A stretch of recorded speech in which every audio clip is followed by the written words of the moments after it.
Hello, welcome to the Exotic Animals Emporium. How can I help you today? You're looking to buy a new pet? Well, that's excellent. As you can see, we have a large selection of animals in our little home here, so I'm sure that we can help you find just the perfect pet to bring a little bit more joy into your life. Do you mind if I ask you a few questions so that we can kind of help you decide which pet might be just perfect for you? Okay, great. First of all, are you an experienced pet owner, or is this your first time owning a pet? You are an experienced pet owner. Okay, well, that's always good. In your previous pet owning experience, have you just done more of the common household animals like dogs and cats, or do you have any experience with some of the more exotic animals like those that make their homes here with us at the Exotic Animals Emporium? Okay, yep, no, that's not a problem at all. It's not that different owning a dog or something more exotic, but we just like to know what your experiences are. What kind of dog was it? Do you mind if I ask?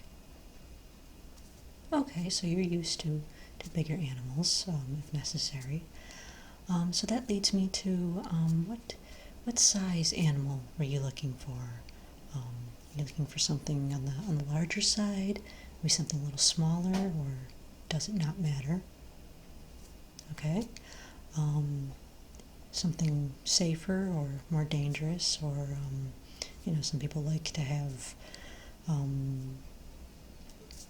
say, fancier pets that aren't necessarily the safest to have if you have young children, but they do make a great conversational animal, I guess you would say. Do you have any preference? No? Okay. And well, I guess what is your price range?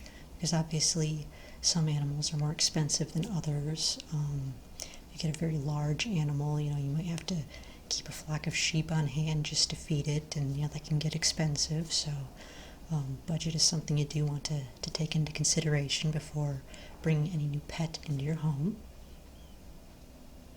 Okay, well, again, as you can see, we have many animals here, and you're welcome to walk around and look at all the different creatures that have come to us. Some of them are from this planet, some of them are from other planets and other galaxies, so there's a wide variety of creatures here. I have a few that are coming to mind that you might find interesting, so if you don't mind, I can show you those, and then you can make your way down through our emporium and see if there's any other animals that speak to you. Does this sound like a plan? Okay. Well, you know what? First up, I think I'd like to introduce you to Pickett. And this cute little guy is what is known as a bow truffle. And these are really, really gentle little creatures. They're really cute. They're obviously woodland creatures, as you can see by the leaves and the twigs that kind of make him up. He's very much a tree creature. They are generally found in the forests of northern Europe, but they're not something you can just go out and find. You really have to know where to look for them, because they are, of course, being magical creatures. You're not able to find them just on a normal walk. They can usually only be found by somebody who knows all their little secrets and exactly where to find them. Again, they are very gentle creatures, good one to have with children. They're just very pleasant. Sometimes they do have anxiety issues, particularly separation anxiety, but they're just very gentle creatures to have around. They have been known in their natural habitat to attack and claw out the eyes of anyone who dares to attack the tree that they call home, but that's understandable. They're just protecting their home, so they're not inherently vicious on their own unless they're being threatened in some way, so you don't have to worry about it, like eating your cat in the middle of the night or something. So just really nice little guys to have around. And again, this guy's name is Pickett, but we do have several of his brothers and sisters in our halls, as you'll see when you take your walk through. So Bowtruckle is always a good pet to consider.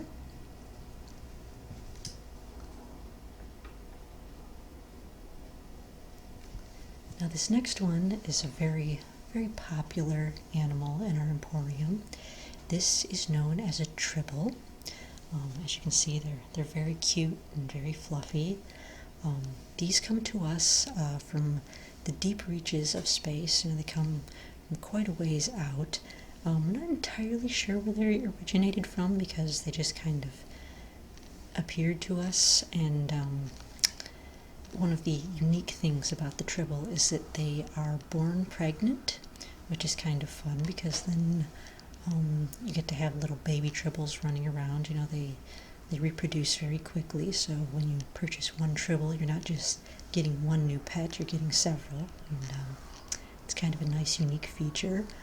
They do emit a little trilling noise. I'm not sure if you can hear it from that far away, but they do emit a little trilling noise that's very pleasant to human ears. Of course, owning the Emporium here, I'm around them all the time, so I'm immune to their charms somewhat. But anyways, very, very nice pet to have is a Tribble. You'll never have to worry about a Tribble attacking you. They are one of the more expensive pets because they do eat a lot, but other than that, they're a very delightful little animal to have in your home. So.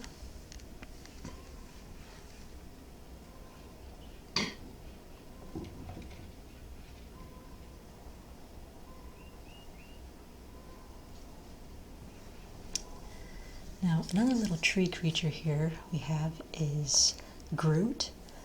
This, again, is a creature that comes from outer space, and he came to us a few years ago. We're not entirely sure where he came from. He just kind of fell to earth here, and we've been raising him ever since, waiting for him to find a new home for someone to adopt him. Yes, he talks a lot, as you can hear. He's a very chatty little fellow, so if you like a pet that talks to you and, you can kind of have conversations, be nice, Groot.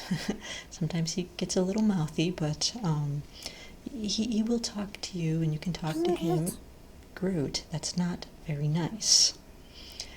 Sometimes he gets very mouthy, but he's really a pleasant little pet to have around. And again, he's made out of kind of like a twig-like material, so he is a woodland type of creature and kind of a tree. Groot. We're gonna put him in a little timeout. Might have to wash his mouth out with soap. But anyway, they are very nice little creatures to have around, aside from the incessant swearing at times. They are just delightful little creatures, and he's been waiting for a home for a long time, so anyone who takes him home would be very lucky, and he would be very lucky to have someone take him home. He would be very, very lucky to have someone take him home. I have one more animal that I'd like to show you that you might find interesting. Now, of course, this is not an animal yet, but it will be. This will eventually be a dragon, and it will be a very large dragon when it's full grown. We sell the dragons in the eggs, and then you take the egg home and you get to decide when you're ready to have it hatch. In the wild, dragons hatch their eggs by breathing fire on them, and the intense heat allows the dragon inside to know that it's time to hatch. It opens up the egg, and the dragon emerges unscathed by the flames because, of course, fire will not burn a dragon. The mother of this unfortunate little dragon-to-be was killed a few years ago by a dragon slayer, so we've just been holding the egg until someone decides that they want to give it a home. One of the interesting things about dragons is that they can stay in egg form for thousands of years, and will not die. He's just perfectly incubated in his eggs. It's a wonder of nature how these eggs are designed to just protect the little dragons inside until they're ready to burst forth into the world. So if you were to decide that you wanted the dragon, you would take it home and, just keep it wherever until you're ready to have it hatch, at which point in time you can build a large bonfire in your yard, put the egg in the middle of it, and after a few hours, it does take a few hours because a home bonfire is not as hot as dragon fire, but after a few hours, the shell cracks and your adorable little dragon emerges. So it's almost like a ritual for new dragon owners, the hatching of the dragon egg.